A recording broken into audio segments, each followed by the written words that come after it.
You don't lose a country by banning homeownership. You lose it by pricing people out so quietly they blame themselves. A couple gets pre-approved for a mortgage. They've done everything right. Good credit, stable income, years of saving. They refresh the listing page again. Another house gone. All cash, no inspection, 7 days. They tell themselves it's bad luck, or timing, or interest rates.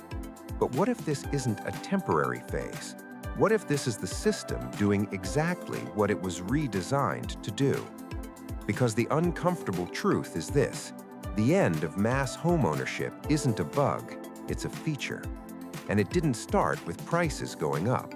It started with incentives quietly shifting. Why this matters right now is simple. Housing isn't just shelter. It's the largest financial decision most people ever make. It's how middle classes were built. It's how wealth used to compound for people who didn't own businesses or stocks. And for decades, the promise was straightforward. Work, save, buy a home, pay it down, retire with stability.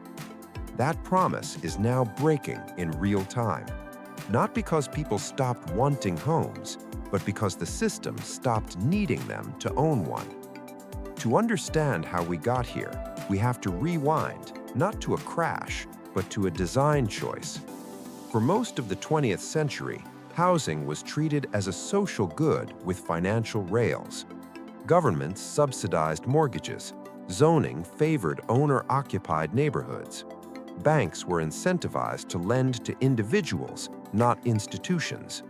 Homeownership wasn't just encouraged, it was engineered, and it worked. Prices rose slowly. Incomes mostly kept pace. Homes changed hands between families, not balance sheets. But then something shifted. Housing didn't just become shelter, it became an asset class. Once that happened, the logic flipped. In an asset-driven system, the goal isn't affordability, it's yield, predictability, scale. And individual homeowners are bad at all three. They move, they refinance, they complain, they vote. Institutions don't. An institutional buyer doesn't care about school districts or paint colors. It cares about cap rates, vacancy curves, long-term cash flow. And once housing was reframed as a financial product instead of a social foundation, the math started favoring whoever could deploy the most capital the fastest. This is where the story gets quietly absurd. You're told housing is expensive because of supply shortages, or zoning, or millennials buying avocado toast with granite countertops. Those explanations aren't wrong, they're just incomplete. Because even when supply increases, prices don't fall the way textbooks promise. Why? Because demand isn't coming from families anymore. It's coming from portfolios. A hedge fund buying 10,000 homes doesn't need prices to make sense on a monthly payment. It needs them to make sense over 30 years. Rising prices aren't a barrier, they're validation. High prices signal scarcity. Scarcity supports rents. Rents support valuation, and valuation is the product. This is the hidden mechanism most people never see. When interest rates were near zero, capital had a problem. It needed somewhere to go. Stocks were inflated. Bonds paid nothing. Housing looked boring, which made it perfect. So capital poured in. Private equity, pension funds, insurance pools, foreign capital seeking stability. Not to flip homes, to own neighborhoods.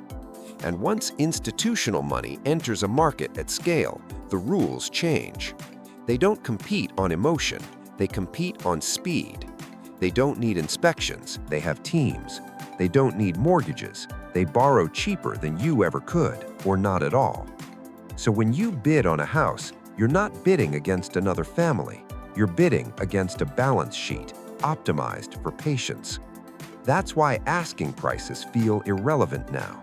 That's why over-asking stopped meaning anything. You're not failing to win the game, you're playing a different one. Here's the irony. We're told this is about free markets, but this isn't a free market. It's a capital-weighted one. The more capital you already have, the easier it is to acquire more housing. The less you have, the more you're pushed into renting from the same entities that outbid you. Ownership consolidates, risk disperses downward, and the system calls this efficiency. Zoom out and the picture gets darker. When homeownership declines, leverage shifts. Renters can't lock in costs. They absorb inflation immediately. Homeowners used to get a shock absorber, a fixed payment in an unstable world. That buffer is disappearing. At the same time, rents are no longer set by local landlords who know their tenants. They're set by algorithms benchmarking optimal pricing across thousands of units. If one tenant can't pay, another will. That's not cruelty, that's scale. And this is where the hype versus reality gap opens wide. You'll hear that this is temporary, that rate cuts will fix it, that the next downturn will bring prices back to earth. But downturns don't reset systems anymore, they reinforce them. When prices fall, who has liquidity? Not first-time buyers, not renters facing layoffs. Capital does. Crashes used to redistribute housing to people. Now they redistribute housing to entities, and each cycle tightens the loop. Less ownership, more renting, more institutional control, more predictable cash flow, which attracts more capital. This is not accidental. From a systems perspective, renters are more flexible. They move for jobs. They absorb shocks. They don't resist zoning changes as effectively. They are easier to manage. Homeowners demand stability. They demand say. They demand continuity. If your economy depends on labor mobility and asset inflation, widespread ownership becomes inconvenient. That's the quiet tension underneath all of this. We still talk about homeownership like it's a universal goal, but policy, incentives, and capital flows increasingly treat it like a legacy feature. Something nice if you can get it, but not essential to the machine. And here's the part no one likes to say out loud. You don't need everyone to own homes for the system to function. You just need them housed, preferably in assets someone else owns. This doesn't mean homeownership disappears entirely. It becomes stratified. Those who already own get richer through appreciation.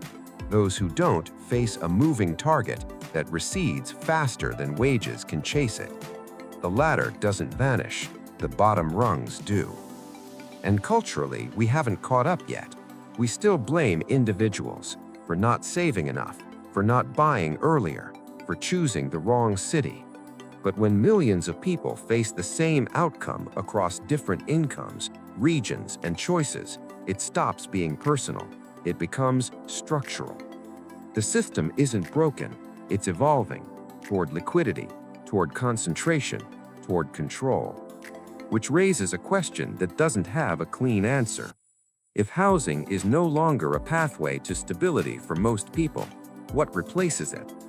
Because you can't run a society indefinitely where the primary asset only flows upward while the costs flow down. Something gives: politics, policy, or the social contract itself. The end of homeownership doesn't arrive with a headline. It arrives with resignation, with people quietly adjusting expectations, renting longer, then forever, and telling themselves it's normal. The system would prefer that you think so. The real question isn't whether homeownership is ending, it's whether a society built on renting from concentrated capital can remain stable when the idea of owning even the place you sleep becomes optional by design.